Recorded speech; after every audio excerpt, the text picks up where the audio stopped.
और जो लोग अपने आप को हिंदू कहते हैं वो 24 घंटा हिंसा हिंसा हिंसा, नफरत नफरत नफरत, असत्य सत्य असत्य।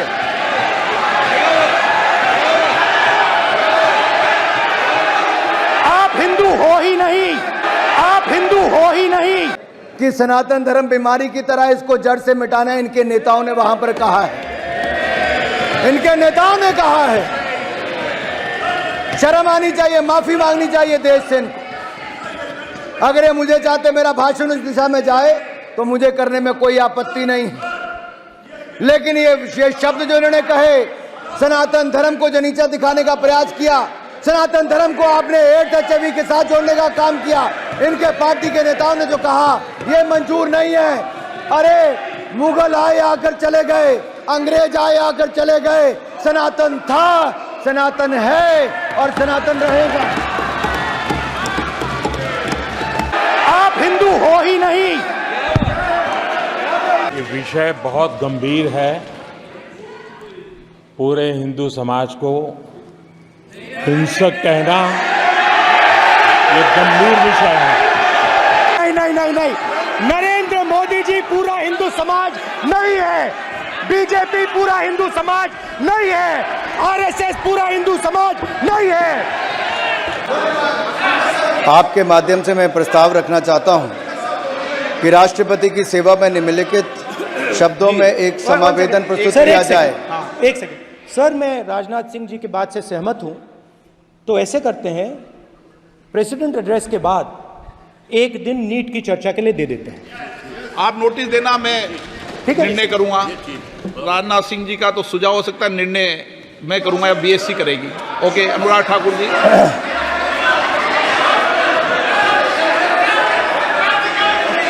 माननीय अध्यक्ष महोदय, आप नोटिस दे दें। मैं प्रस्ताव करता हूं कि राष्ट्रपति की सेवा में निम्नलिखित शब्दों में एक समावेदन प्रस्तुत किया जाए कि इस सत्र में संवेद लोकसभा के सदस्य राष्ट्रपति के उस अभिभाषण के लिए जो उन्होंने 27 जून 2024 को एक साथ संवेद संसद की दोनों सभाओं के समक्ष देने की कृपा की है, उनके अत्यंत आभारी हैं। माननीय अध्यक्ष जी, मैं आपका आभारी हूं कि आपने इस अवसर पर मुझे बोलने का अवसर दिया। मैं खुद को सौभाग्यशाली समझता हूं कि इस 18वीं लोकसभा में माननीय राष्ट्रपति श्रीमती द्रौपदी मुर्मू जी के अभिभाषण के धन्यवाद प्रस्ताव पर सर्वप्रथम मुझे अपने विचार व्यक्त करने के लिए मेरी पार्टी ने और माननीय प्रधानमंत्री जी ने मुझे अवसर दिया है। मैं हृदय की गहराइयों से माननीय प्रधानमंत्री जी का बहुत बहुत आभार प्रकट करता हूं, धन्यवाद करता हूं। माननीय स्पीकर महोदय, आप एक बार फिर निर्वाचित होकर हमारे सदन के स्पीकर बने हैं। मैं आपको पूरे सदन की ओर से बहुत बहुत बधाई और आपके इस कार्यकाल के लिए शुभकामनाएं देता हूं। बड़ी संख्या में नए सदस्य 18वीं लोकसभा में चुनकर आए हैं, बहुत सारे पुराने भी आए हैं। नए वालों को भी और पुराने वालों को भी सदस्य चुनकर जो आए हैं, संसद के सदस्य बने हैं, आपको भी ढेरों शुभकामनाएं और बहुत बहुत बधाई देना चाहता हूं। माननीय अध्यक्ष जी, 2024 का ये चुनाव नीति, नियत, निष्ठा और निर्णयों पर विश्वास का चुनाव है और जनता ने इस पर मोहर लगाई है। फिर एक बार मोदी जी के नेतृत्व में NDA की सरकार बनाई। देश का ये चुनाव ऐतिहासिक जनादेश हमारे यशस्वी प्रधानमंत्री श्री नरेंद्र मोदी जी के पिछले 10 वर्षों के सेवा, सुशासन और गरीब कल्याण के महाअनुष्ठान पर मोहर है। देश को जरूरत थी एक स्थिर और निरंतर सरकार की, और देश ने एक स्थिर, निरंतर और प्रभावी सरकार को फिर चुना है और मोदी जी को फिर देश का प्रधानमंत्री चुना है। ये जनादेश विकसित भारत के संकल्प की सिद्धि के लिए है। ये जनादेश मोदी जी के नेतृत्व में तीसरे कार्यकाल में भारत को विश्व की तीसरी बड़ी अर्थव्यवस्था बनाने के लिए है। ये जनादेश विपक्ष के भय, भ्रम और भ्रष्टाचारी राजनीति पर तमाचा है। ये जनादेश मोदी जी द्वारा चलाए जा रहे सामाजिक न्याय पर समाज की मोहर है। यह जनादेश देश को तोड़ने की नहीं जोड़ने की राजनीति चलेगी, इस पर मोहर है। यह जनादेश संविधान विरोधियों को लगातार तीसरी बार विपक्ष में बिठाने के लिए जनादेश है। यह जनादेश भारत की सेना, सरहद और सनातन की सुरक्षा का है। यह जनादेश ये भी बताता है कि प्रधानमंत्री नरेंद्र मोदी दुनिया के सर्वाधिक लोकप्रिय नेता हैं, सर्वाधिक लोकप्रिय नेता हैं। और मैं ही नहीं, अब तो दुनिया भर के अनेकों देशों ने सर्वोच्च सम्मान अपने देश का किसी को दिया है तो हमारे प्रधानमंत्री और देश के लोकप्रिय नेता मोदी जी को दिया है। मोदी जी कैसे नेता जिनको यूएस कांग्रेस में एक बार नहीं, दो बार अपनी बात रखने का अवसर मिला है। माननीय अध्यक्ष जी, ऐसी अनेकों बातें, लेकिन ऐसे ही कोई मोदी नहीं बन जाता। इसके लिए तपना पड़ता है, खपना पड़ता है, जीवन व्यतीत करना पड़ता है। और मोदी जी ने तो अपने जीवन का हर क्षण, हर पल देश के लिए जिया है, मां भारती के लिए जिया है। और मैं इसलिए भी कहना चाहता हूं कि हम सबको ज्ञात है कि 2001 में जब वो गुजरात के मुख्यमंत्री बने तो तब से लेकर अब तक 23 वर्षों में एक दिन की भी छुट्टी अपने लिए नहीं ली, अपना जीवन जनता के लिए समर्पित किया है। इससे बड़ी बात क्या होगी कि अगर किसी के जीवन में दुख का क्षण आता है जब अपनी मां से बिछड़ते हैं, और जब आदरणीय प्रधानमंत्री जी की माता जी का स्वर्गवास हुआ तब भी उन्होंने उनकी चिता को अग्नि देने के बाद मात्र 2 घंटों के अंदर ही देश के लिए काम करना शुरू कर दिया। इससे बड़ा समर्पण भाव क्या हो सकता है। माननीय अध्यक्ष जी, मोदी जी के दिल में जो गरीब और जरूरतमंद के लिए पीड़ा है, हमने वो कोविड के समय देखा है। उनकी नीतियों में, कार्यक्रमों में, सब में नजर आता है कि वो गरीब के लिए कितने चिंतित रहते हैं। और मैं आपको याद करवाना चाहता हूं आपके माध्यम से सदन को, अगर आप 2014 में देखें, मोदी जी जब सांसद बने, देश के प्रधानमंत्री पद की शपथ ली, उसके बाद संसद आए तो पहला शीश कहीं पर झुकाया तो संसद की पहली सीढ़ी पर झुकाया और दुनिया के इस महान लोकतंत्र को, मदर ऑफ डेमोक्रेसी को नमन करते हुए अंदर आए। और अंदर आकर भी अगर शीश कहीं झुकाया तो बाबा साहब अंबेडकर के संविधान पर शीश झुकाकर उन्हें कहा था, मेरी सरकार सबका साथ, सबका विकास करेगी, मेरी सरकार गरीब की, वंचित की, शोषित की, पीड़ित की होगी। और पिछले 10 वर्षों में आपने देखा कि सारी योजनाएं उस दिशा में चली। और जो पुराने नारे देते थे, गरीबी हटाओ, गरीबी हटाओ, इनके नारे ही रह गए। लेकिन मोदी जी की सरकार में 25 करोड़ गरीब गरीबी रेखा से बाहर निकल कर आए। मल्टी डायमेंशनल पॉवर्टी इंडेक्स के ये बड़ा आंकड़ा देखने को मिलता है। और मैं आपसे कहना चाह रहा था कि जो कोविड के समय हुआ, पिछले 100 वर्षों में दुनिया ने सबसे बड़ी त्रासदी तब देखी। भारत ने भी संकट को झेला और मैं भी उस समय सरकार का हिस्सा था। और मुझे याद है आज भी प्रधानमंत्री नरेंद्र मोदी जी ने जो पहली बात कही वो ये कहा कि देश के गरीब का थाली खाली नहीं रहनी चाहिए, उसका पेट खाली नहीं रहना चाहिए, उसके लिए अन्न की व्यवस्था करनी है। तो प्रधानमंत्री गरीब कल्याण अन्न योजना लेकर आए और 80 करोड़ लोगों को मुफ्त में अनाज दिया, तो मोदी सरकार ने दिया है और आज वो देश के कोने कोने तक पहुंचाया है। उस समय दुनिया भर में जो डिलीवरी मैकेनिज्म था वो रुक गया था, लेकिन उसके बावजूद हमने देश के हर कोने तक अनाज पहुंचाया। वो बात अलग है, कुछ राज्यों में अपनी मोहर लगाकर लोगों ने वो सब काम किया। मैं एक और कहना चाहता हूं, कोविड के समय बहुत जरूरी था। प्रधानमंत्री जी ने कहा जान भी जहान भी, और जान बचाने के लिए हर संभव प्रयास किए। जो पहले हमारे देश में होता था कि 40-40 साल दुनिया भर से वैक्सीन आती थी, इंपोर्ट करने में पुरानी सरकारें लगी रहती थी। आत्मनिर्भर भारत ये केवल सोच ही नहीं, ये केवल संकल्प नहीं, उसको सच करके दिखाया। भारत ने अपनी 2-2 वैक्सीन को बनाया और 220 करोड़ वैक्सीन मुफ्त में लगाई। आज इस सदन में कुछ लोग ऐसे भी बैठे हैं जो भारत की बनी वैक्सीन पर ही प्रश्न चिन्ह खड़ा करते थे और कहते थे कि वैक्सीन मत लगाओ, ये हो जाएगा, वो हो जाएगा। अरे भारत के लोगों ने वैक्सीन तो लगाई ही। दुनिया के 157 देशों को दवाई और वैक्सीन देने का काम वैक्सीन मैत्री में किया तो हमारे भारत ने किया है। मैं विकसित भारत पर कुछ जरूर कहना चाहूंगा, क्योंकि ये जनादेश है 2047 तक भारत को विकसित भारत बनाने के लिए। और इस यात्रा में हम चाहेंगे कि विपक्ष का भी पूरा सहयोग मिले, हम अपने देश को विकसित राष्ट्र बनाएं। और अगर आज मैं एक बात करूं स्पोर्ट्स से स्पेस की और साइंस से स्टार्टअप्स की, तो हर क्षेत्र में भारत के नए कीर्तिमान दिखते हैं। आज नए भारत की बुलंद तस्वीर दिखती है मेरे जो आंकड़े में देने वाला। माननीय अध्यक्ष जी, हमें विरासत में क्या मिला था?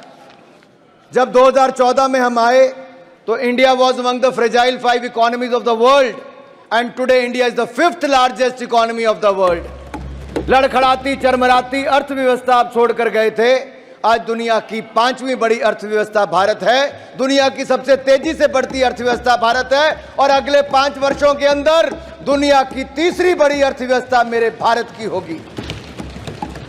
और ये ऐसे नहीं हो गया। अगर मैं कहूं इनके समय इकोनॉमी फेलियर्स थे, पॉलिसी पैरालिसिस थी, स्कैम्स थे, क्रोनी कैपिटलिज्म था, ये सब आपके समय था। एक के बाद दूसरे घोटाले होते थे। लेकिन आज अगर मैं आंकड़े देखकर बताऊं, पिछले 10 वर्ष मोदी सरकार के कोई भ्रष्टाचार का 1 रुपए का आरोप भी नहीं लगा पाया। ईमानदार सरकार दी है तो नरेंद्र मोदी जी ने दी है। जीडीपी ग्रोथ रेट 4.6% थी। अगर मैं Q3 की बात करूं पिछले साल की, तो 8.4% है। आज दुनिया में सबसे तेजी से बढ़ने वाला देश भारत है। CAGR इन्फ्लेशन की बात करूं तो आपके समय 8.7% था, आज वो कम होकर 4.8% रह गया। FDI $36 बिलियन थी इनके समय, हमारे समय $72 बिलियन, दुगनी है। एक्सपोर्ट इनके समय $466 बिलियन था, आज $770 बिलियन है। फॉरेक्स रिजर्व जो हम कहते हैं कि हमारे यहां पर फॉरेक्स रिजर्व्स कितने हैं? विदेशी मुद्रा भंडार माननीय अध्यक्ष जी 303 बिलियन डॉलर से बढ़कर आज $650 बिलियन हो गया। 10 साल में हमने देश के खजाने को दुगना भरने का काम किया है। करंट अकाउंट डेफिसिट जो 5.1% था वो कम होकर 2% रह गया है। यही नहीं, अगर हम देखेंगे तो गरीब और जरूरतमंद इसके जीवन में क्या बदलाव आया। हमारी पार्टी का विचार ही अंत्योदय पर है। पंक्ति के अंत में खड़े व्यक्ति के जीवन में सुधार कैसे लाया जाए, ये पंडित दीनदयाल उपाध्याय जी की सोच को आगे बढ़ाकर जमीन पर लागू करने का काम नरेंद्र मोदी जी की सरकार ने किया। जहां देश में गरीब जरूरतमंद के पास शौचालय नहीं था, पक्का मकान नहीं था, बिजली का कनेक्शन नहीं था, स्वास्थ्य की सुविधाएं नहीं थी, माननीय अध्यक्ष जी क्या बदलाव आया 10 सालों में? पिछले 10 सालों में 4 करोड़ पक्के मकान बनाकर गरीब और जरूरतमंद को दिए तो नरेंद्र मोदी जी की। और मैं एक बात और कहना चाहता हूं, 12 करोड़ शौचालय बनाकर दिए। पहले मात्र 3 करोड़ घरों को नल से जल आता था, हमने 11 करोड़ और नए घरों को नल से जल देने का काम किया, जल जीवन मिशन में किया है। हमने लगभग हर घर तक बिजली पहुंचा दी, हर गांव तक तो बिजली पहुंचाई दी, हजारों गांव को विद्युतीकरण करने का काम किया है। और यही नहीं, आज देखा जाए तो जल जीवन मिशन के अलावा स्वच्छता अभियान के अंतर्गत जहां वॉश हम कहते हैं, वाटर सैनिटेशन और हाइजीन, इस क्षेत्र में बहुत काम किया है जो सस्टेनेबल डेवलपमेंट गोल के साथ जुड़ा है। लेकिन स्वास्थ्य के क्षेत्र में गरीब को लगता था कि वो अपना इलाज कहाँ करवाए, उसके पास पर्याप्त धन नहीं होता था। आयुष्मान भारत योजना नरेंद्र मोदी जी की सरकार लेकर आई और 60 करोड़ लोगों को 5 लाख का इलाज बिल्कुल मुफ्त में देने का कार्य किया तो मोदी सरकार ने किया। और अब 70 वर्ष से ज़्यादा की उम्र वालों को 5 लाख रुपए का इलाज बिल्कुल मुफ्त में मिलेगा, तो एनडीए की सरकार ने देना शुरू कर दिया है। माननीय अध्यक्ष जी, एक नहीं अनेकों ऐसे उदाहरण हैं जिससे गरीब के जीवन में बहुत बड़ा बदलाव आया। और जब मैं कहता हूं कि 25 करोड़ लोग गरीबी रेखा से बाहर आए, तो ये उन लोगों के लिए संदेश है जिन्होंने 60 साल राज किया, गरीब को और गरीब किया, लेकिन हमने 10 सालों में वो करके दिखाया, क्योंकि गरीब मां के बेटे को आज देश के प्रधान सेवक के रूप में काम करने का अवसर मिला, तो उन्होंने उनको गरीबी रेखा से बाहर निकालने का काम किया। जब गरीब गरीबी रेखा से बाहर निकलता है तो उसकी क्रय शक्ति और बढ़ती, खरीदने की शक्ति बढ़ती है, उससे डिमांड और जनरेट होती है, उससे प्रोडक्शन को और बल मिलता है, और कारखानों में रोजगार स्वरोजगार के अवसर मिलते हैं, हमारी अर्थव्यवस्था को और बल मिलता है। यही नहीं, हमारे देश में ईज ऑफ डूइंग बिजनेस और ईज ऑफ लिविंग के क्षेत्र में कैसे बदलाव हुआ। जन विश्वास एक्ट की मैं बात करूं तो हमने 183 प्रोविजंस को डीक्रिमिनलाइज किया है। 42 सेंट्रल एक्ट्स में इनको बदलाव करके व्यापारी को, आम जनमानस को काम करने में वो जो डर होता था जेल जाने का, उसको ख़त्म किया है। और ईज ऑफ डूइंग बिजनेस में मैं कहना चाहता हूँ 63,000 के लगभग कंप्लाइंसेस देश में होती थी, 39,000 कंप्लाइंसेस के बर्डन को ख़त्म कर दिया है और आगे निरंतर प्रयास जारी है कि हम इसको और सुधार करेंगे और जनता को काम करने में और अवसर मिलेंगे। कंस्ट्रक्शन परमिट में हमारा रैंकिंग 184 था, आज 27वां है। बिजली प्राप्त करने में 137वां हमारा स्थान था, आज 22वां है। माइनॉरिटी इन्वेस्टर्स की प्रोटेक्शन में 13वां स्थान था, आज वो 25वां है। और ये सारे कदम हमने उस दिशा में उठाए और देश के युवाओं में नरेंद्र मोदी जी का विश्वास, ये एक आंकड़ा मैं आपके सामने कहना चाहता हूं जो बदलाव दिखाता है। स्टार्टअप हमारे देश में मात्र 350 थे, हम दुनिया में कहीं खड़े नहीं थे। आज वो 350 से बढ़कर 1 लाख से ज़्यादा स्टार्टअप हो गए।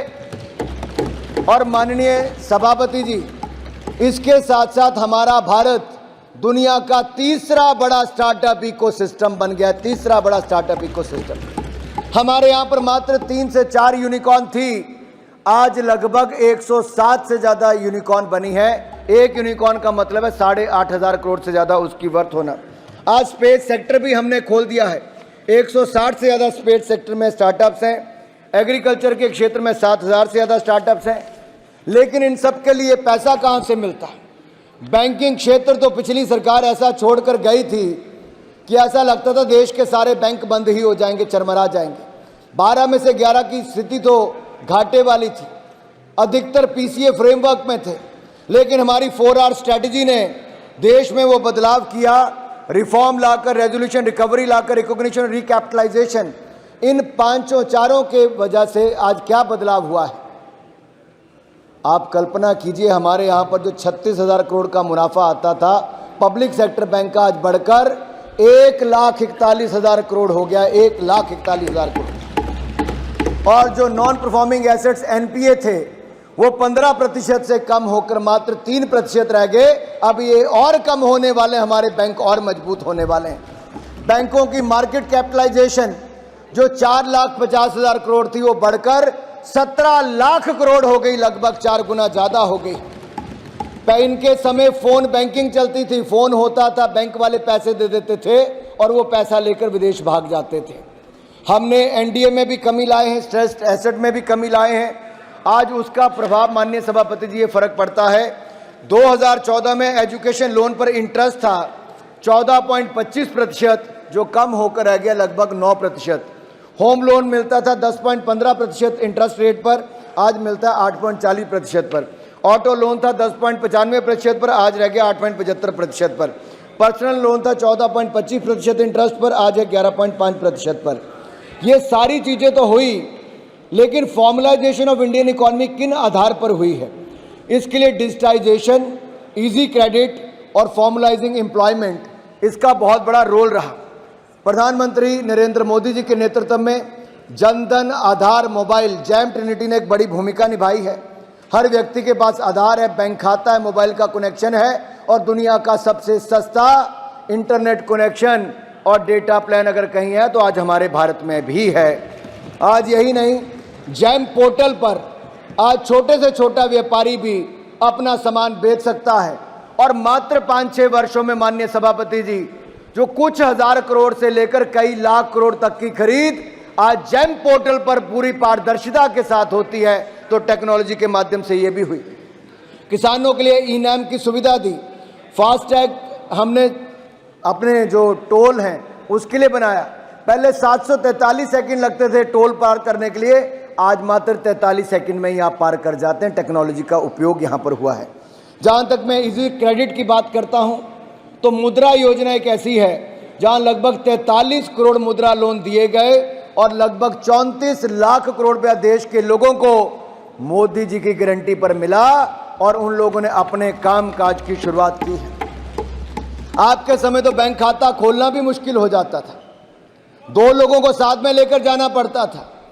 आज 50 करोड़ से ज़्यादा बैंक खाते लोगों के घर पे जाकर भी खुलवा दिए। ये सरकार आपके घर द्वार ये मोदी सरकार ने करके दिखाया है। और यही नहीं, SC ST वुमेन के लिए और हमारे SC ST और वुमेन इन तीनों के लिए आज स्टैंड अप इंडिया योजना मोदी सरकार लाई, जिससे हमारे अनुसूचित जाति, जनजाति और महिलाओं को एंटरप्रेन्योर बनने की सुविधा मिली है। पीएम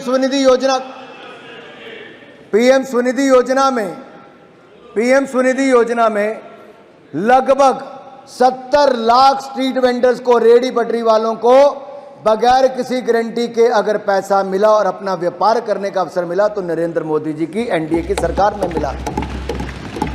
माननीय सभापति जी, ये कहना आसान होता है। ये कोविड के समय भी जो मदद मिली 10-10 हज़ार रुपये से शुरू किया था। जिन लोगों ने समय पर पैसा वापस कर दिया, डिजिटल पेमेंट से वापस किया, उनका इंटरेस्ट भी माफ हो गया। 10,000 की बजाय आज 20,000 का पैसा मिला, 20,000 से 50,000 मिला और आज उनका व्यापार भी बना, कई उनमें से लखपति भी बन गए। अब तो हम ग्रामीण क्षेत्र में भी स्वनिधि योजना लाने वाले, ग्रामीण क्षेत्र के रेडी पटरी वालों को भी इसका लाभ मिलने वाला है। हमने नए लेबर लॉज लाए और इसके कारण हमें फ़ायदा मिला। ई श्रम हमने इसको फॉर्मलाइज किया, जो इनफॉर्मल सेक्टर में लोग काम करते थे। आज लगभग 30 करोड़ ई श्रम कार्ड बने हैं और EPFO में अगर मैं कहूँ रजिस्ट्रेशन जो नई हुई है वो लगभग 7 करोड़ 40 लाख है, जो 2018 से लेकर 2024 तक हुई। इससे पता लगता है देश में रोजगार की संभावनाएं भी बहुत बड़ी हैं।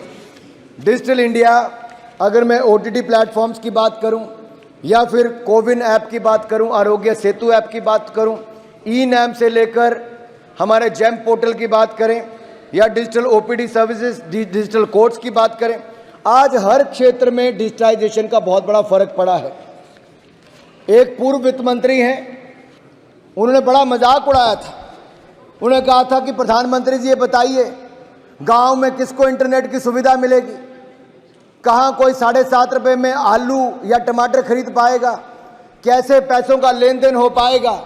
आज मैं इस सदन को बताना चाहता हूँ आपके माध्यम से, जो वो शायद सोचते थे कि संभव नहीं हो पाएगा, वो असंभव को भी संभव हमारी सरकार ने करके दिखाया।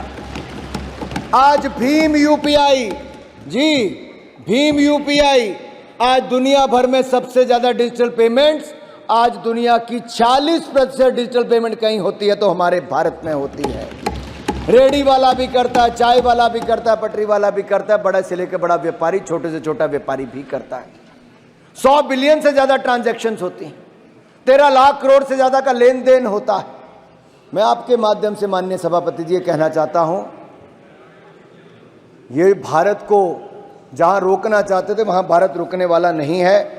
क्योंकि आपको दिखेगा कि कैपिटल एक्सपेंडिचर की जब मैं बात करता हूं, अगर 2 साल पहले 7.5 लाख करोड़ था तो पिछले साल 10 लाख करोड़ था, अब 11,11,111 करोड़ रुपया कैपिटल एक्सपेंडिचर आज तक के इतिहास में सबसे ज़्यादा हुआ है। मैं कुछ आंकड़े आपके सामने रखना चाहता हूं और आशा करता हूं सदन को भी उसके लाभ मिल पाएगा, थोड़ी जानकारी मिलेगी। अगर 2014 में हम कहां खड़े थे? 2014 में 74 एयरपोर्ट थे, आज 150 एयरपोर्ट हैं। 2014 में 206 रूट थे, आज 609 रूट है। 2014 में हम कहीं नहीं थे, आज दुनिया की तीसरी बड़ी डोमेस्टिक एविएशन मार्केट है। 2014 में हम 96,000 किलोमीटर नेशनल हाईवे थे, आज 1.5 लाख किलोमीटर नेशनल हाईवे है। 2014 में 3,20,000 किलोमीटर ग्रामीण सड़कें थी, आज लगभग 7 लाख किलोमीटर से ज़्यादा ग्रामीण सड़कें हैं। 2014 में 16 IIT थे, आज 23 IIT हैं। 2014 में 13 IIM थे, आज 21 IIM है। 2014 में 7 एम्स थे, आज 23 एम्स हैं। 2014 में 9 IIIT थी, आज 25 IIIT हैं। और यही नहीं, उस समय 387 मेडिकल कॉलेज थे, आज 706 मेडिकल कॉलेज हैं। तब 723 यूनिवर्सिटी थी, आज 1,117 यूनिवर्सिटीज़ हैं। तब 50,000 सीटें MBBS की थी, आज 1,01,000 से ज़्यादा सीटें MBBS की हैं। तब 31,000 के लगभग पोस्ट ग्रेजुएशन की सीटें हैं, आज 65,000 के लगभग सीटें हैं। उस समय और अब के समय में इतना अंतर है माननीय सभापति जी कि उस समय स्टार्टअप 350 थे, आज 1 लाख स्टार्टअप है। उस समय 4 यूनिकॉर्न थे, आज 107 यूनिकॉर्न है। तब आपका बैंकों का प्रॉफिट 36,000 करोड़ था, आज 1,41,000 करोड़ है। तब एनपीए 15% था, 3% है। तब मार्केट कैप बैंकों की 4 लाख करोड़ थी, आज 17 लाख करोड़ है। आज कैपिटल एक्सपेंडिचर हमारा कई गुना ज्यादा बढ़ गया है। मैरीन एक्सपोर्ट की बात करूं तो उस समय $5 बिलियन था, आज $8.9 बिलियन हो गया। इलेक्ट्रॉनिक्स का एक्सपोर्ट हमारे $6 बिलियन था, आज $24 बिलियन, 4 गुना ज्यादा हो गया है। टॉय एक्सपोर्ट हमारा उस समय 96 मिलियन था, आज 326 मिलियन, 3 गुना से ज्यादा हो गया। फॉरेक्स रिजर्व्स हमारे $320 बिलियन से बढ़कर $650 बिलियन हो गए। एक्सपोर्ट हमारा $470 बिलियन से बढ़कर $770 बिलियन हो गया। हमारा ग्रॉस टैक्स कलेक्शन रेवेन्यू मात्र 11 लाख करोड़ था, आज 33 लाख करोड़ हो गया। लोगों ने ईमानदारी के साथ टैक्स जमा कराना शुरू कर दिया। उस समय 2 मेगा फूड पार्क थे, आज 200 मेगा फूड पार्क हैं। आपके समय 2 करोड़ आवास बने, हमारे समय 4 करोड़ आवास बने। आपके समय तक 70 सालों में 3 करोड़ घरों में नल से जल था, आज 14 करोड़ घरों में नल से जल है। आपके समय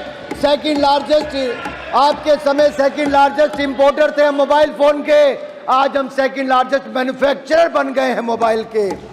माई और बहनों, इतना ही मैं कहना चाहता हूं कि उस समय जीडीपी हमारी 1.8 ट्रिलियन थी, आज 3.8 ट्रिलियन पार कर गई है। ऐसे अनेक उदाहरण मैं आपको बताना चाहता हूं। बहुत सारे और भी मेरे पास आंकड़े हैं, वो थोड़ी देर बाद सुना दूंगा, लेकिन इतना जरूर कहूंगा, आज जहां एक और सड़कें बन रही हैं, रेलवे बन रहा है, हवाई पट्टियां बन रही हैं, वहीं बुलेट ट्रेन से लेकर वंदे भारत आपके समय एक नहीं थी, आज लगभग 100 वंदे भारत ट्रेन आज अलग अलग रूटों पर देश में चल रही। मेरे साथियों, नेचुरल गैस पाइपलाइन आज 23,000 किलोमीटर से ज्यादा बिछ गई है। 12,000 किलोमीटर से ज्यादा भारतमाला परियोजना में प्रोजेक्ट बन गए। आपके समय 12 किलोमीटर नेशनल हाईवे बनता था एक दिन में, आज हम 30 किलोमीटर नेशनल हाईवे एक दिन में बनाते हैं। आपके समय ग्रामीण सड़कें बनती थी 30 किलोमीटर एक दिन में, आज बनती है 91 किलोमीटर एक दिन में। क्या कंपैरिजन। अगर आपकी रफ्तार से देश आगे बढ़ता तो आज वहीं का वहीं खड़ा रहता। आपने 10 साल सरकार चलाई, 11वें नंबर पर ही खड़ी रही। भारत की अर्थव्यवस्था हमने 5वें नंबर पर पहुंचाने का काम किया। हमने कॉर्पोरेट टैक्स रेट को कम करके 15% किया। और यही नहीं, माननीय अध्यक्ष जी, जब कोविड के टाइम पे लोगों को पैसा चाहिए था अपना व्यापार करने के लिए, तो इनकम टैक्स का रिफंड रिकॉर्ड समय के अंदर जनता को वापस करने का निर्णय प्रधानमंत्री नरेंद्र मोदी जी ने करवाया। आज रिकॉर्ड समय के आपके समय 1.5 साल रिफंड नहीं आता था, आज रिकॉर्ड समय के अंदर आता है। और यही नहीं, हमने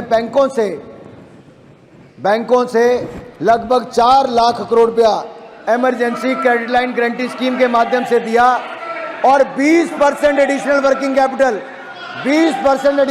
कैपिटल महाराज जी आप जैसी कई कंपनियों को दिया है, तो भारत सरकार ने बगैर किसी गारंटी के दिया, जो किसी सरकार ने नहीं दिया था।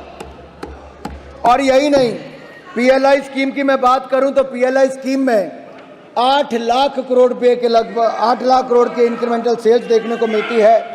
और यही नहीं, हमारी सरकार में विकास तो हुआ, विकास भी विरासत भी, ये हमारी सरकार की पहचान है।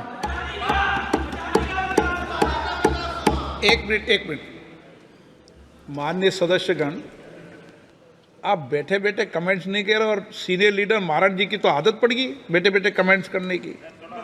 राष्ट्रपति का अभिभाषण हो तो कमेंट्स करे, तो कमेंट नो, गलत, नो। धन्यवाद अध्यक्ष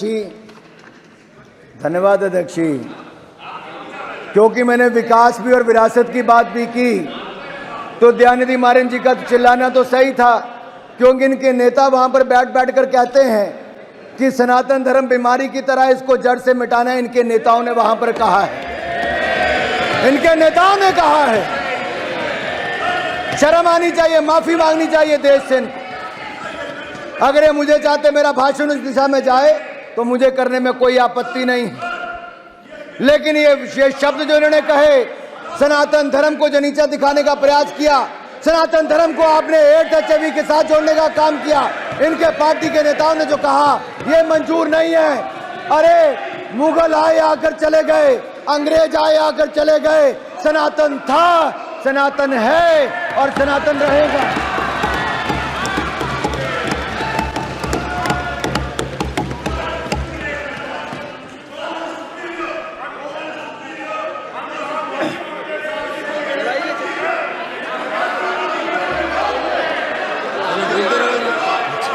उन्होंने क्या बोला कि सनातन रहेगा, यही बोला ना। आपको आपत्ति है सनातन रहने पे? चलिए।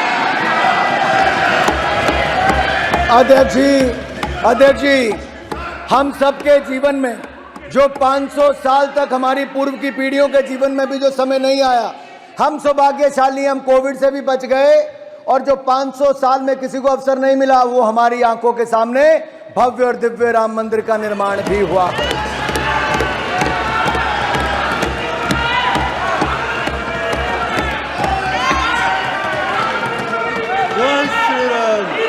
अध्यक्ष जी, मुझे इसी बात की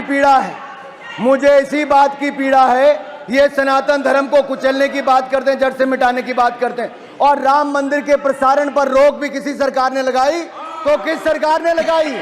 क्यों लगाई है? क्यों लगाई थी रोक को? सुप्रीम कोर्ट से निर्णय लेना पड़ा हमें। क्यों राम का विरोध करते हैं? अरे कुछ वैसे बैठे जिन्होंने राम भक्तों पर गोलियां चलाई, कुछ वो हैं जिन्होंने राम मंदिर को टेंट में रखा, कुछ वो हैं जिन्होंने राम मंदिर के प्रसारण पर रोक लगाई। माननीय सभापति जी,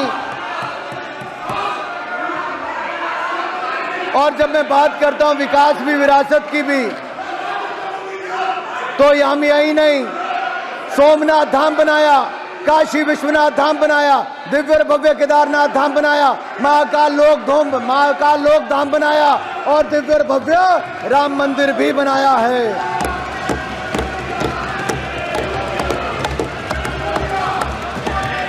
हमने बौद्ध सर्किट भी बनाया, करतारपुर कॉरिडोर, करतारपुर दा लांगा भी खुलवाया, जो कोई नहीं करवा पाया। पंडित नेहरू की गलती थी, जिन्होंने आजादी के समय, पार्टीशन के समय करतारपुर का हमारा गुरुद्वारा भी उस तरफ छोड़ दिया। दूरबीन लगाकर दर्शन करते थे। नरेंद्र मोदी जी की सरकार में, हमारी सरकार ने करतारपुर कॉरिडोर खुलवाया और हेमकुंड साहब में रोपवे बनाने का काम भी हमारी सरकार कर रही है।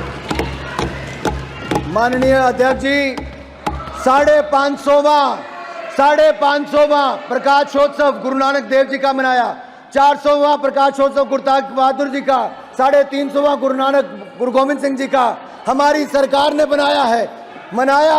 और यही नहीं, अगर साहिबजादों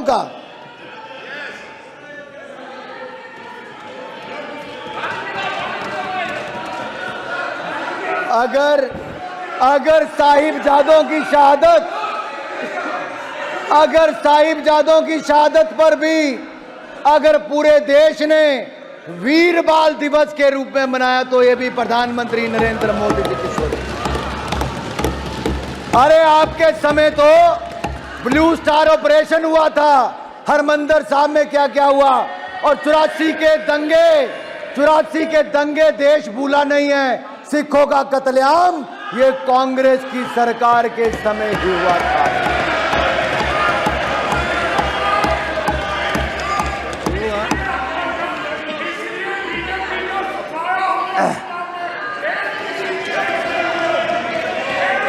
माननीय अध्यक्ष जी, भारतीय जनता पार्टी को समर्थन मिला है पंजाब में कि हमारा वोट शेयर 3 गुना ज्यादा पंजाब की जनता ने बढ़ाया है।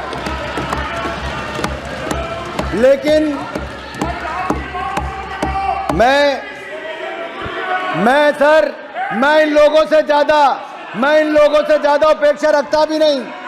अरे इन्होंने इस चुनाव में भय भ्रम की राजनीति की, और इन्होंने यहां तक कि वो लोग जो प्रधानमंत्री जी के बारे में कहते थे बोटी नोच लेंगे, आपने उनको भी टिकट देकर सांसद बनाने का काम किया। क्या कहते थे? बोटी। मैं पूछता हूं साहब, क्या कहा? अरे किसको टिकट दिया?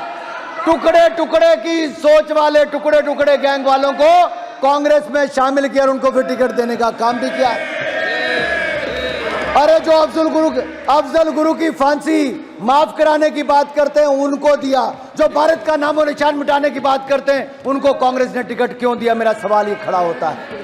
मैं सवाल पूछता हूं सभा पटल से, ऐसी कौन सी मजबूरी थी कि राहुल गांधी जी को प्रतिबंधित? एक मिनट, सभा पटल से नहीं, सभा पटल के माध्यम से। पानी माननीय सदस्य को करेक्शन कर ले, सभा पटल से नहीं, सभा पटल के माध्यम। बिल्कुल, मैं क्षमा चाहता हूं अध्यक्ष जी, आपके माध्यम से करेक्ट कर दे। मैं यही बात दोबारा आपके माध्यम से कहना चाहूंगा अध्यक्ष जी, मैं आपका संरक्षण चाहता हूं। अगर मेरी बार में सत्य ना हो तो मुझे कोई भी खड़ा होकर टोक सकता है। ये क्या ये क्यों आप कह सकते हो टोक सकता है? आपको अधिकार दिया है क्या? कोई नहीं टोकेगा, सबको अपनी बात आपका कहने बहुत का मौका धन्यवाद मिलेगा। अध्यक्ष जी, आपका संरक्षण ऐसे ही मिलता रहे तो धन्यवाद प्रस्ताव पे चर्चा अच्छी हो जाएगी।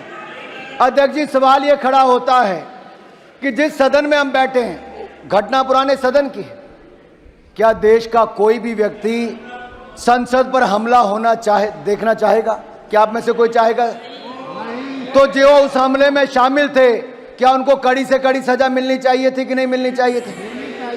अगर उनको कड़ी से कड़ी सजा देश के न्यायालय ने दी, फांसी की सजा दी, तो बचाने के लिए सड़कों पर जो उतरे उनके साथ आप समर्थन करने नहीं कर, उनके साथ आप उतर गए बचाने के लिए। अरे कोई और नहीं मिला 140 करोड़ भारत में? क्या मजबूरी थी इनकी? क्या मजबूरी थी? और अब आप चुनाव जहां से चुनाव लड़ने गए वहां से किसी और का नहीं है अध्यक्ष जी, पीएफआई जैसी संस्थाओं का, मुस्लिम लीग जैसी संस्थाओं का समर्थन लेकर भी कुछ लोग चुनकर आए हैं। देश जवाब मांगता है, ऐसी कौन सी मजबूरी थी? कौन सी मजबूरी थी? कौन सी मजबूरी थी? अरे इनका इतिहास ही वैसा रहा है।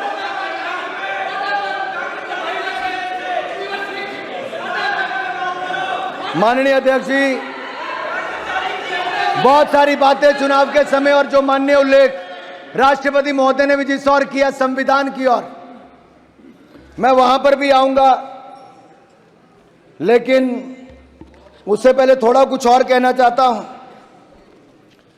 इनका दर्द सामने नजर आ रहा है। इनका दर्द नजर आ रहा है। 3 बार प्रयास करने के बाद भी जो 100 के आंकड़े तक नहीं पहुंच पाया, 99 पर ही रुक गया। वो तो यही कहते हैं, दिल के अरमा आंसुओं में बह गए, इतनी नौटंकियों के बाद भी 99 पर ही अटक कर रह गए। दिल के अरमा आंसुओं में बह गए, तीसरी बार भी विपक्ष में आकर बैठ गए। माननीय अध्यक्ष जी, देवर इन द नर्वस 90s, ये नर्वस 90s में आकर इनके हाथ पैर फूलने शुरू हो गए। एक बात मैं कहना चाहता हूं, एक बात तो अच्छी हुई अध्यक्ष जी कि माननीय राहुल गांधी जी नेता प्रतिपक्ष बने हैं। मैं अपनी ओर से राहुल गांधी जी को नेता प्रतिपक्ष बनने पर बहुत बहुत बधाई और शुभकामनाएं देता हूं। राहुल गांधी जी का नेता प्रतिपक्ष बनना इसलिए भी महत्वपूर्ण है क्योंकि पिछले 2 दशकों में ये पावर विदाउट रिस्पॉन्सिबिलिटी एंजॉय कर रहे थे, ये मजा लेते थे, लेकिन अब इनको पावर के साथ साथ रिस्पॉन्सिबिलिटी भी लेनी पड़ेगी। इसलिए जो मोदी जी को कहते हैं कि मोदी जी की तीसरी टर्म अग्नि परीक्षा है, ये तीसरी टर्म मोदी जी की अग्नि परीक्षा नहीं, ये अग्नि परीक्षा विपक्ष की है, विपक्ष के नेता की है। क्या वो विपक्ष को एकजुट रख पाएंगे? क्या वो पहले की तरह जो 50%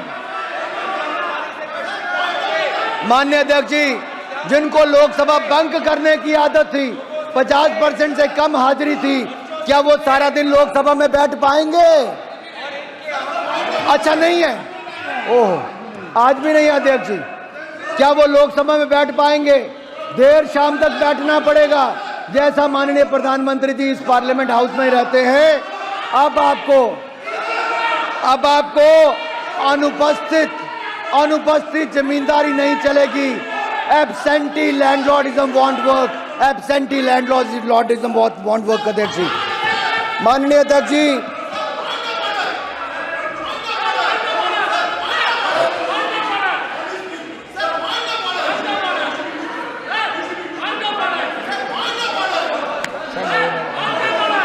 माननीय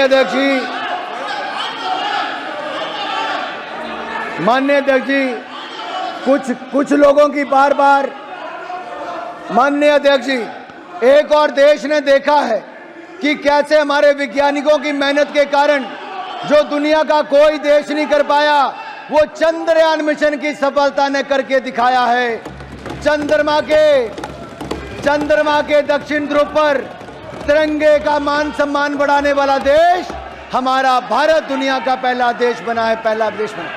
एक और चंद्रयान मिशन की सफलता, आदित्य L1 सोलर की सफलता, तो दूसरी ओर क्या राहुल यान फिर एक बार फेल हो गया है? क्या राहुल यान फिर एक बार फेल हो गया है?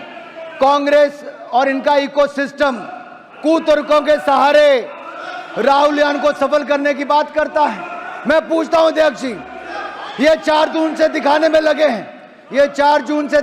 लगे हैं, कि 99 का आंकड़ा 240 से ज्यादा बड़ा होता है। अध्यक्ष जी, क्या 99 240 से ज्यादा बड़ा होता है? कांग्रेस की इस बार सीटें 99 आई हैं, एक और छोड़ के 98 रह गई। अपने आप में ये रिकॉर्ड तीसरी बार विपक्ष में बनाने का इन्होंने बनाया है, लेकिन इनका घमंड, अहंकार और तानाशाही सोच आज भी बरकरार है। ये मानसिकता, जब कांग्रेस का पार्टी मोड खत्म हो जाए तो इस पर आत्मनिर्भर और मंथन जरूर करना चाहिए। माननीय अध्यक्ष जी, मैं एक आंकड़ा देश के सामने रखना, एक तो चलो प्लीज बैठिए अपनी सीट पे। Sir, point of order 352. Rules to be observed while speaking. A member while speaking not refer to any matter of fact with a judicial decision is pending. Make preferences, personal reference by way of making. Okay. Sir, please expurge. Please 352 के अनुसार बोलोगे, बोलो, तय करो सदन में, सब तय कर लो। 352 के साथ बोलोगे, मैं सदन 352 के तहत चला दूंगा। नाराज नहीं हो रहा, मैं नाराज नहीं होता हूं। मेरे को माननीय सदस्य रूल बता रहे हैं, तो रूल की किताब बता रहे हैं, तो मैं भी चाहता हूं रूल की किताब से चलो। तो 352 के रूल के अनुसार से सदन चलेगा क्या? चलाना चाहते हो? बताओ।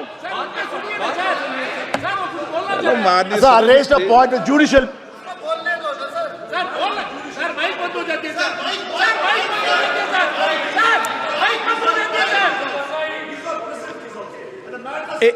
Okay please, okay. अभी नीट का विषय भी अदालत में चल रहा था, फिर क्यों उठा रहे थे?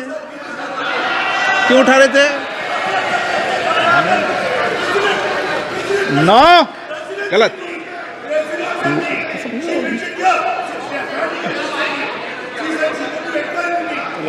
अच्छा, माननीय सदस्य, नीट का विषय अभी सुप्रीम कोर्ट में नहीं चल रहा, फिर क्यों उठा रहे थे आप? नो, अनुराग ठाकुर जी। माननीय अध्यक्ष जी, धन्यवाद।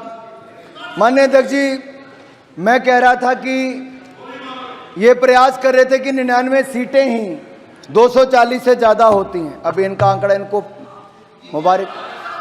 लेकिन मैं एक बात तो देश के सामने और आपके माध्यम से सदन को जरूर बताना चाहता हूं, कांग्रेस मात्र 328 सीटों पर चुनाव लड़ी थी, क्योंकि हमारे ऊपर प्रश्न खड़ा करते हैं। जब राष्ट्रपति भाषण में आया कि स्थिर और स्पष्ट बहुमत मिला, तो उन्होंने बहुत हल्ला किया। मैं पूछता हूं, जब 2004 में आपकी सरकार बनी, 2009 में आपकी सरकार बनी, क्या आपको 240 सीटें भी मिल पाई थी? अरे आप उसके आसपास भी नहीं थे, 145 सीटें आपको मिली थी।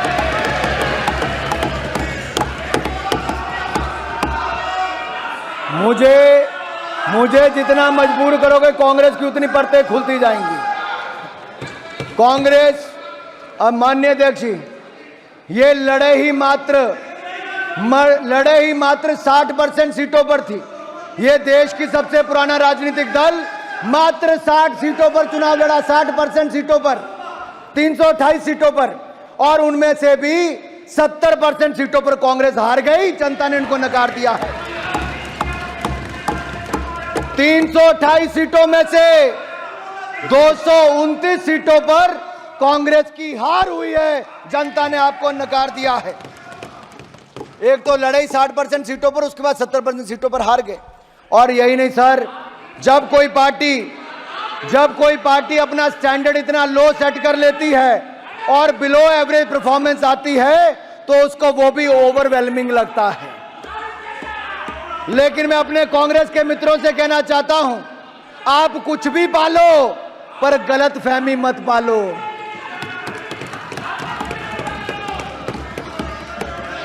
अगर आपको ये चार्ट देखना है तो इस चार्ट में अध्यक्ष जी मैं सभा पटल पर रख सकता हूं, कांग्रेस की कितनी सीटें कब कब आई।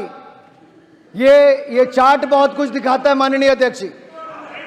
ये चार्ट में ये दिखता है कि यूपीए की जब आपकी पहली सरकार थी तो कांग्रेस की मात्र 145 सीटें आई थी और उस समय भारतीय जनता पार्टी की 138 सीटें थी।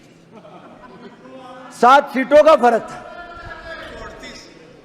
और आप में और हमारे में सिर्फ 7 सीट का अंतर था। भाजपा और कांग्रेस में सरकार आपने बनाई, हमने तो कुछ नहीं कहा। आपने 5 साल सरकार चलाई। फिर 2000 आपका उस समय वोट शेयर था मात्र 26.53%।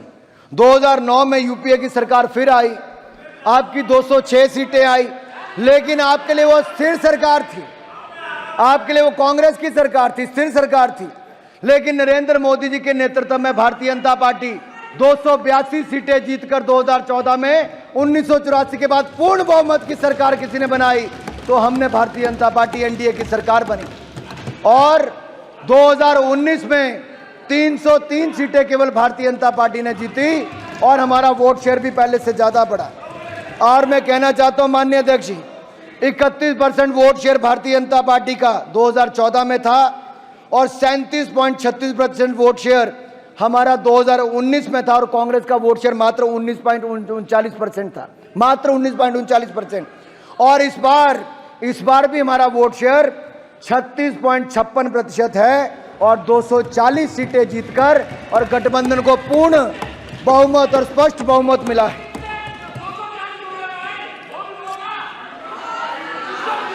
माननीय अध्यक्ष जी, इनको इतनी तो शर्म आनी चाहिए कि इन्होंने 2014 में 44 सीटें, 2019 में 52 सीटें और अब 99, 98 जो गिनना आप वो गिन लें, उतनी सीटें जिनकर ये 3 बार की सीटें गिन लें तब भी 240 से कम है। हमारे सामने खड़े कहीं नहीं होते। और सुनना रहता है, और सुनना है। मैं और बता दूं सर, जितने पूरे समूचे विपक्ष की सीटें हैं उससे ज्यादा अकेली भारतीय जनता पार्टी की सीटें।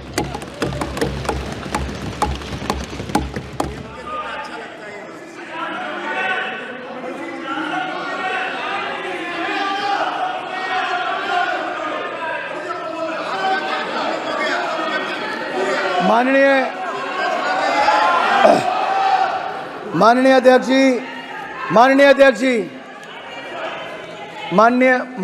जी, जब ये भारतीय जनता पार्टी का या मोदी जी का मुकाबला 2 चुनावों में नहीं कर पाए तो क्या बनाया? एक ऐसा गठबंधन बनाया जो जेल वाले और बेल वालों ने मिलकर बनाया। कुछ जेल में थे, कुछ बेल पर थे, कुछ यहां पर भी बेल वाले हैं।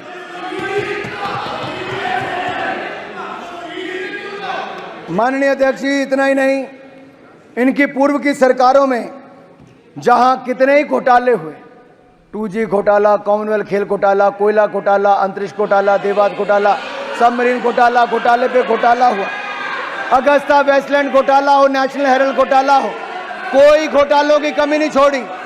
इन्होंने अपने सहयोगी भी चुने तो शराब घोटाले वाले चुने, जमीन घोटाले वाले चुने, रिवर फ्रंट घोटाले वाले चुने, और तो और वो सब चुने जो जेल और बेल पर थे। माननीय अध्यक्ष जी, इनकी एक पार्टी तो ऐसी है जिसका शिक्षक भर्ती घोटाला हो, पॉन्जी स्कीम का घोटाला हो, चिटफंड घोटाला हो, वो भी साथ में ही है, जहां पेंटिंग भी 3-3 करोड़ रुपए की बिक जाती है। एक ऐसा नेता है जो अपने आप को दुनिया का सबसे ईमानदार नेता बताता था, और वो इतना ईमानदार निकला कि देखो आज जेल में है। हमने अध्यक्ष जी वर्क फ्रॉम होम तो सुना था, अध्यक्ष जी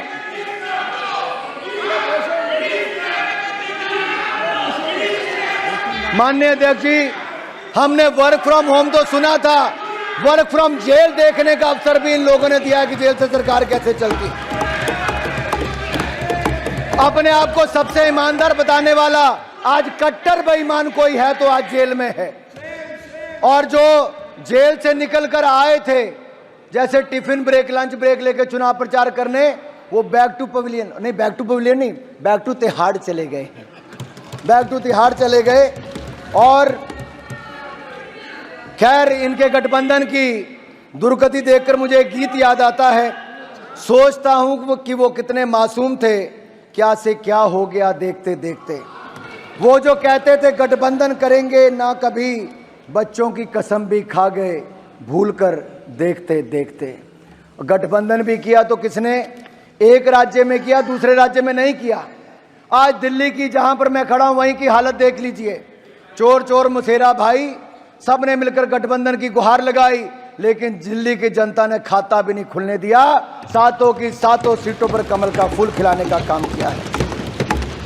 माननीय अध्यक्ष जी, ये कैसी सरकार दिल्ली में है, जिसका शिक्षा मंत्री शराब मंत्री जेल में है, जिसका जेल मंत्री जेल में है, जिसका कानून मंत्री जाली फर्जी MA LLB की डिग्री लेकर वो उसमें जेल में, उसको इस्तीफा देना पड़ा।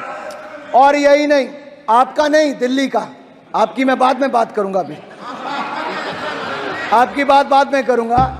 और जो देखिए, मुझे लगता था अध्यक्ष जी, जिस तरह से तमिलनाडु में 60 के लगभग लोगों की मौत शराब, नकली शराब के कारण हुई, आपको तो खड़े होकर नहीं बोलना चाहिए था।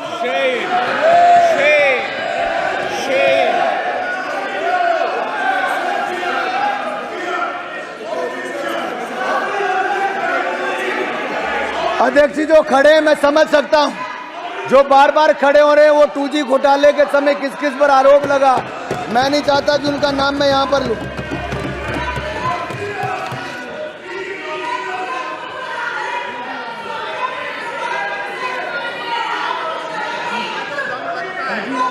माननीय अध्यक्ष जी, जब इनको लगा, माननीय अध्यक्ष जी, जब इनको लगा कि घोटाले वालों का सारा गठबंधन इकट्ठा करने के बाद भी, भ्रष्टाचारियों का कुनबा इकट्ठा करने के बाद भी हमें टक्कर नहीं दे पाएंगे, तो भय, भ्रम और अफवाहें फैलाने की राजनीति की गई।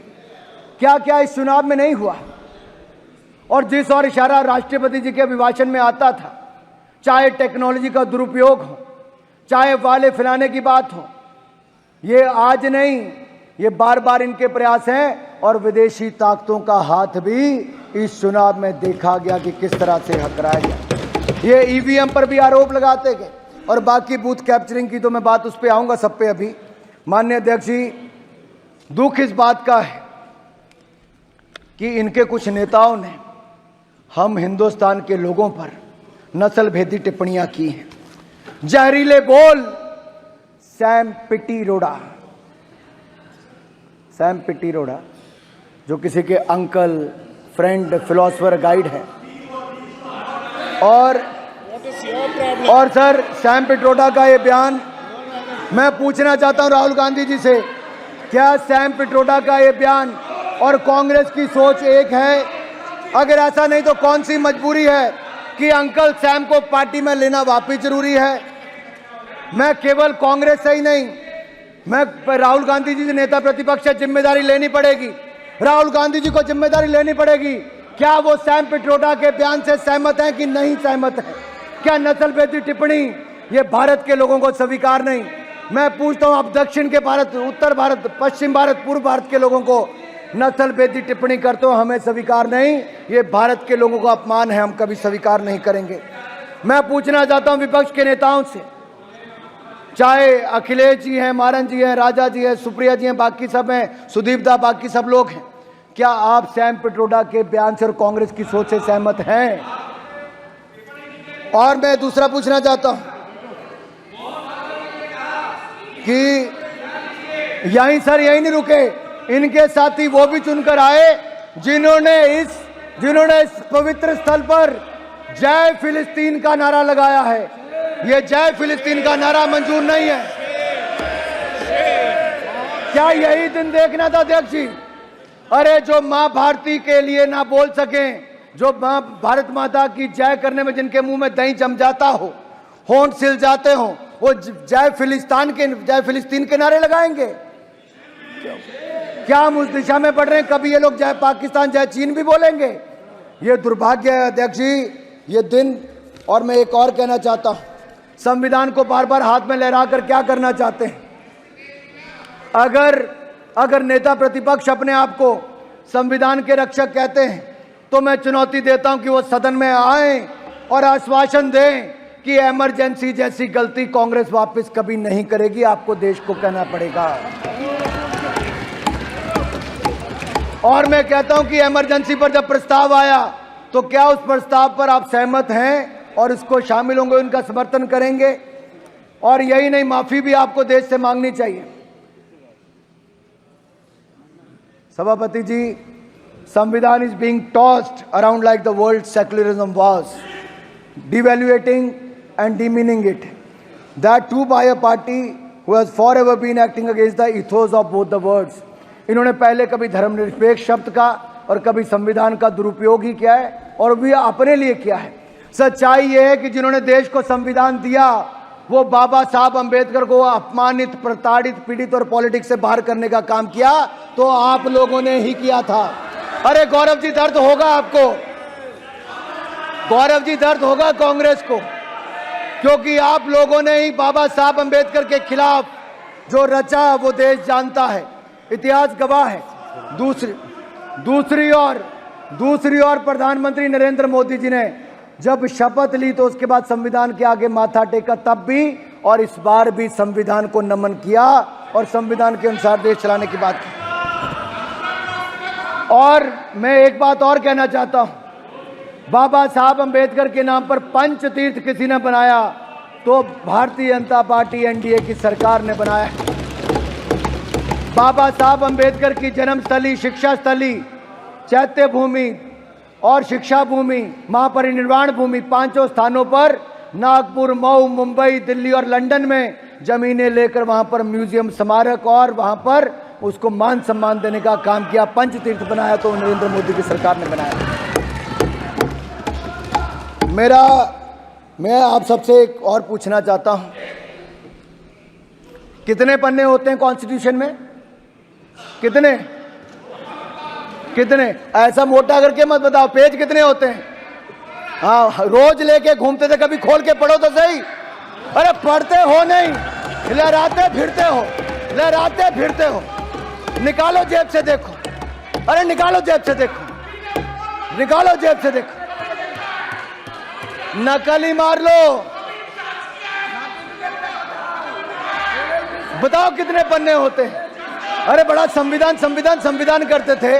पहले संविधान बनाने वाले को, उनको पानित प्रताड़ित करते हैं, अब संविधान दिखाते, पढ़ते नहीं है। संविधान को कुचला किसी ने।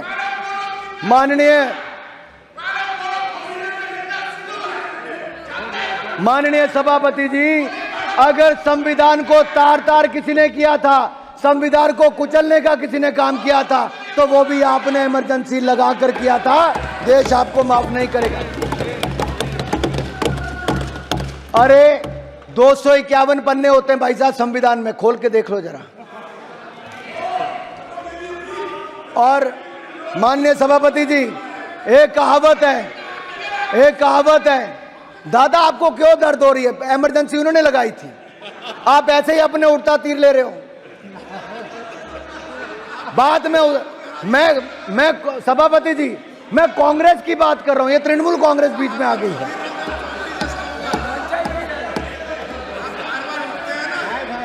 अब सच्चाई तो यह है, माननीय सभापति जी, सच्चाई ये है कि जो कभी कांग्रेस के नेता सदन थे, सच्चे तृणमूल वाले इनके लिए बोलते कांग्रेस के लिए। आज कांग्रेस तो अपने नेता सदन अधीर रंजन चौधरी के लिए खड़ी नहीं हुई, एक सभा करने भी इनके नेता नहीं गए, और ममता जी के आगे उनको बेचारे को कांग्रेस अपने नेता के साथ खड़ी नहीं हो पाई।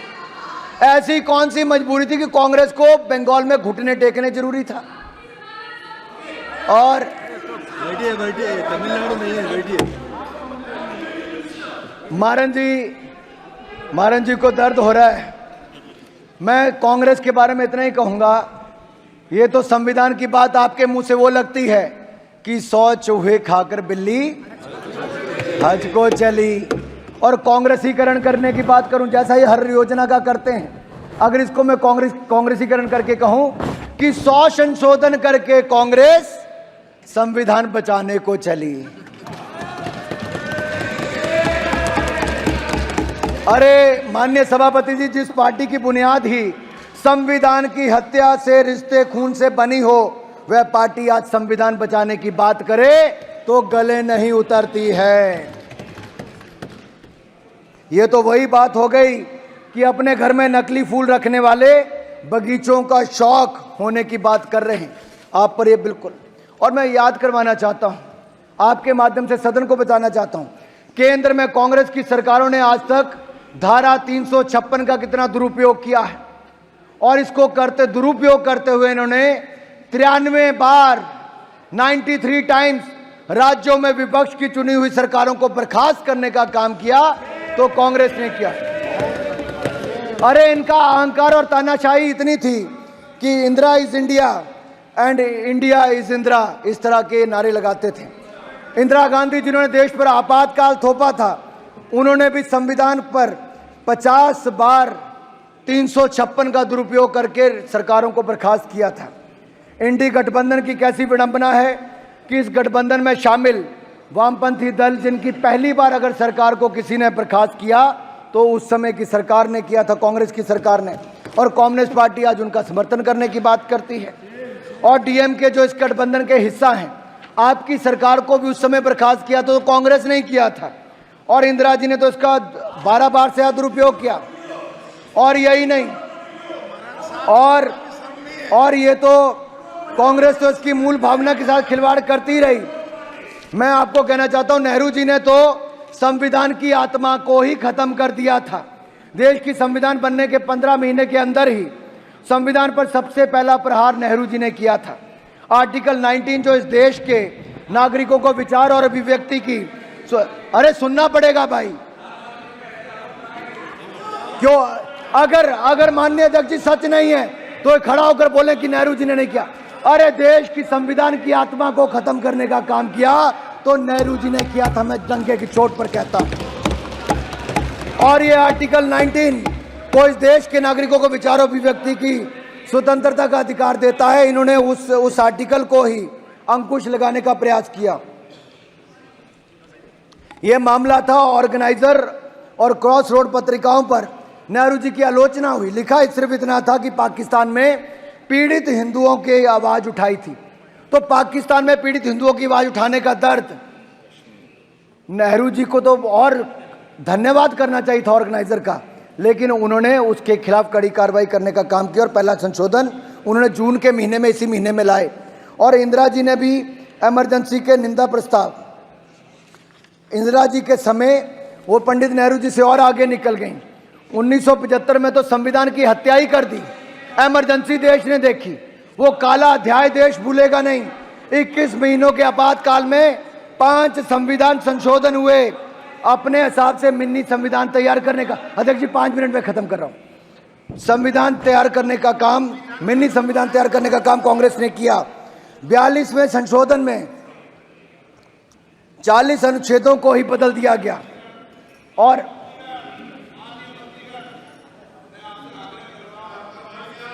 अन्य सदस्य जब बोले कोर्ट नहीं करें और इसको 5 साल पालन करना है।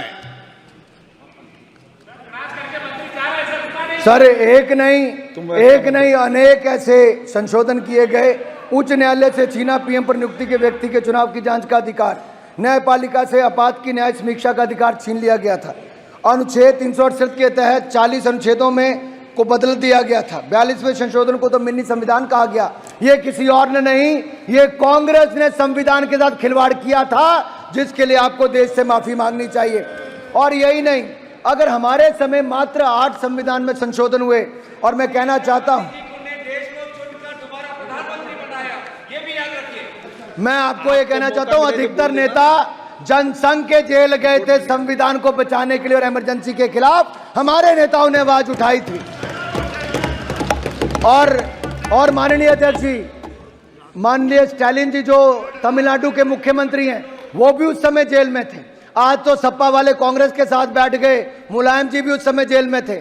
आज तो आरजेडी वाले इनके साथ बैठ गए, लालू जी भी उस समय जेल में थे। ऐसी कौन सी मजबूरी है? इमरजेंसी थोपने वालों के साथ आपको गठबंधन जरूरी है। अब आप लोकतंत्र बचाने की बात करते हो। और यही नहीं, मीसा जी, बहन मीसा जी हैं, इनका तो जन्म ही मीसा एक्ट के दौरान हुआ। देश में मीसा थोपा गया तो मीसा जी का जन्म हुआ। ना जाने कितने लोगों का जान ली गई। हर पार्टी के कार्यकर्ताओं को मौत के घाट उतार दिया गया। माननीय अध्यक्ष जी, यही नहीं, इन्होंने मैं अटल जी की 2 लाइनें कहना चाहता हूं। जो 1 साल जब इमरजेंसी का हुआ तो उन्होंने क्या कहा था? जुसलाता जेठ मास, शरद चांदनी उदास, सिसकी भरते सावन का, अंतर घट रीत गया, 1 बरस बीत गया। सिंचों में सिमट राजग, किंतु विकल प्राण विहग, धरती से अंबर तक गूंज मुक्ति गीत गया, 1 बरस बीत गया। ये हमारे नेताओं ने आप ईवीएम पर प्रश्न चिन्ह खड़ा करते थे, कहते थे ईवीएम ये हो जाएगा, वो हो जाएगा। अब मैं सभी सांसदों से पूछना चाहता हूं विपक्ष के, क्या ईवीएम ठीक थी कि नहीं थी? ईवीएम ठीक थी कि नहीं थी? माननीय अध्यक्ष जी, इन लोगों ने जम्मू कश्मीर में चुनाव में इस बार 30% वोट पहले से ज्यादा पड़ा। ये लोकतंत्र की जीत हुई है जम्मू कश्मीर में, क्योंकि वहां पर अलगाववाद, आतंकवाद पर नकेल कसी गई। जो नेहरू जी की गलती थी धारा 370 देकर और पाक ऑक्युपाइड कश्मीर बनाकर कांग्रेस ने गलतियां की, उसमें सुधार धारा 370 को सदा के लिए खत्म किया तो मोदी जी की सरकार ने किया। आज वहां पर रिकॉर्ड टूरिस्ट आ रहा है, रिकॉर्ड वोटिंग हो रही है, रिकॉर्ड निवेश आ रहा है, और अब तो अमरनाथ यात्रा भी शुरू हो गई है। जय अमरनाथ, जय भोलेनाथ। और माननीय अध्यक्ष जी, देश के लिए आर्थिक शक्ति और सैन्य शक्ति बहुत जरूरी है। हमारी सरकार बनते सशक्त बलों का आधुनिकीकरण मोदी सरकार ने शुरू कर दिया। और मैं कहना चाहता हूं, आपकी सरकार के समय भारत को दुनिया का सबसे बड़ा इंपोर्टर आपने बना दिया था हथियारों का, लेकिन हमारी सरकार ने आपके समय 2014 में 1000 करोड़ से कम एक्सपोर्ट होता था। आज माननीय रक्षा मंत्री जी यहां पर बैठे हैं, 21,000 करोड़ का एक्सपोर्ट, लगभग 21 गुना ज्यादा किया। अरे उस समय चीन सबसे बड़ा इंपोर्टर होता था, आज वो मैन्युफैक्चरर बन गया है। और हमारा भारत भी, माननीय अध्यक्ष जी, हमने ब्रह्मोस मिसाइल, सुपरसोनिक मिसाइल आज फिलीपीन और अन्य देशों को बेचने का काम आज भारत उपलब्ध करवाने का काम कर रहा है। आज 1 लाख करोड़ से ज्यादा का माननीय अध्यक्ष जी, आज 1 लाख करोड़ से ज्यादा का रक्षा उत्पादन हम खुद कर रहे हैं। रशिया से S-400 लिया, चिनूक हेलीकॉप्टर से लेकर बाकी सारे लिए, राफेल जेट हमने लिया, लेकिन भारत के अंदर हम ब्रह्मोस मिसाइल बना रहे हैं, तेजस एयरक्राफ्ट लड़ाकू विमान बना रहे हैं, INS विक्रांत भी किसी ने बनाया तो भारत ने खुद बनाया है। हमने अपनी ऑर्डिनेंस फैक्ट्रीज का निगमीकरण किया है और हमने देश की सुरक्षा को प्राथमिकता में दिया है। डिफेंस मैन्युफैक्चरिंग में आत्मनिर्भरता को आगे बल दिया है, आर्म्ड फोर्सेस को आधुनिक किया। आपने तो हमारी सेना को ना लड़ाकू विमान दिया, ना हथियार दिए, ना गोला बारूद दिया और ना ही बुलेट प्रूफ जैकेट दी। 10 साल में कुछ नहीं दिया। ये हमारी सरकार ने make in India bullet proof jacket देने का काम। माननीय अध्यक्ष जी, सुरक्षा के साथ साथ देश के अंदर आंतरिक सुरक्षा की मैं बात करूं, आज अगर देखा जाए नॉर्थ ईस्ट में 11 पीस अकॉर्ड हुए, इतिहास रचा तो हमारी सरकार ने किया है। और यही नहीं, 76% कमी इंसर्जेंसी इंसिडेंट्स में आई है और 90% हमारी सिक्योरिटी फोर्सेस की जो कैजुअलिटी में कमी आई है और 97% 97% सिविलियन डेथ्स में कमी आई। ये अफवाह को भी हमने बहुत सारे कोनों से अलग अलग जगह से हटा दिया है। और यही नहीं, हमने सीए लाकर जिनको वर्षों से नागरिकता नहीं मिली थी, हमारी सरकार ने नागरिकता देने का काम भी सीए में किया है। आपकी सरकारों में अंग्रेजों की मानसिकता दिखती थी, दंड देने वाले कानून थे, हमने न्याय देने वाला कानून आज भारत को दिया है। अब नाबालिग से बलात्कार करने वाले को फांसी की सजा होगी, देश के खिलाफ सशस्त्र उठाने वाले को, विद्रोह करने वाले को जेल होगी, राजद्रोह की जगह अब देशद्रोह कानून होगा, देश के खिलाफ बोलना गुनाह होगा, व्यक्ति विशेष के खिलाफ बोलने पर जेल नहीं होगी। आपकी पार्टी और आपकी सरकारें तो कोई बोलता तो उसको गिरफ्तार करने के लिए भेज देते हैं, बम धमाके गैस अटैक करने वाले आतंकवादी जेल जाएंगे, मॉब लिंचिंग करने वालों को भी अब फांसी की सजा होगी और बालिग से रेप करने वालों को भी सजा होगी। आतंकवादियों को जेल से बाहर जाने के सारे रास्ते बंद कर दिए जाएंगे। माननीय अध्यक्ष जी, लास्ट लाइन बोल के मैं खत्म कर रहा हूं। मैं इतना ही कहूंगा, माननीय अध्यक्ष जी, मैं इतना ही कहूंगा कि आज मोदी जी के नेतृत्व में एनडीए की सरकार लगातार देश को आगे बढ़ा रही है। आप चाहे जितना मर्जी विरोध कर लें, आज आपने देखा होगा ऑपरेशन गंगा चलाकर भी, या दुनिया भर के देशों में कहीं आपदा आई हो, अगर फर्स्ट रिस्पॉन्डर कोई बना है तो मदद मांगने वाले से हटकर आज भारत मददगार देश बना है। हमने कोरोना के समय करोड़ों भारतीयों को ऑपरेशन चलाकर वापस लाए और यूक्रेन से 23,000 भारतीयों को ऑपरेशन गंगा चलाकर देश में सुरक्षित लाई तो मोदी सरकार लाई। माननीय अध्यक्ष जी, हमारी सरकार, आखिरी में किसान पे बोल के अपनी बात को खत्म कर रहा हूं, ये कहते थे कि एमएसपी बंद हो जाएगा, एमएसपी बंद नहीं हुआ। 5.5 लाख करोड़ की खरीद आपके 10 साल में हुई थी, हमने 18,40,000 करोड़ की खरीद 10 साल में की है। आपके समय 27,662 करोड़ का बजट था, हमारे समय 1,25,000 करोड़ का बजट है। आपके समय प्रधानमंत्री फसल बीमा योजना में कुछ नहीं मिलता था, हमने 1,60,000 करोड़ रुपया प्रधानमंत्री फसल बीमा योजना में मुआवजा दिया है। आपके समय 7,30,000 करोड़ रुपया 2013-14 में किसानों को बैंकों से मिला, हमने 21 लाख करोड़ रुपया बैंकों से दिया है। आपके समय 6,000 करोड़ रुपया सिंचाई योजना पर खर्च हुआ, हमने 15,000 करोड़ रुपया खर्च किया है। आपके समय गेहूं की खरीद 2,40,000 करोड़ की हुई, हमने 12,40,000 करोड़ की। आपने गेहूं की खरीद 2,80,000 करोड़ की, हमने 5.5 लाख करोड़ की। आपने दलहन की खरीद 1,964 करोड़ की, हमने 85,000 करोड़ की खरीद दलहन की है। दलहन तिलहन पर भी आत्मनिर्भर भारत को बनाया है। भाई और बहनों, अंतिम बात खेलों की नहीं करूंगा तो नहीं होगी। हमने world cup T20 world cup पुरुषों का भारत ने जीता है 13 वर्षों के बाद, अब भारत ने वर्ल्ड कप जीता है। अरे भारत की जीत के लिए ताली बजा दो, भारत के खिलाड़ियों के लिए ताली बजा दो। अध्यक्ष जी, इनके हाथ भारत की जीत के लिए नहीं चलते।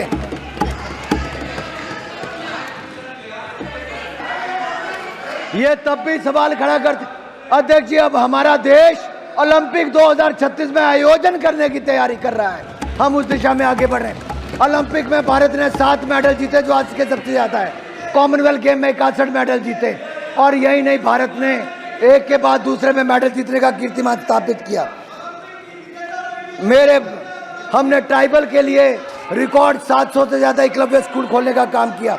महिला सशक्तिकरण पर हमारी सरकार ने काम किया। आपके समय महिलाओं को न्याय नहीं मिला, 33% आरक्षण नारी शक्ति वंदन बिल पास करके दिया तो मोदी सरकार ने दिया।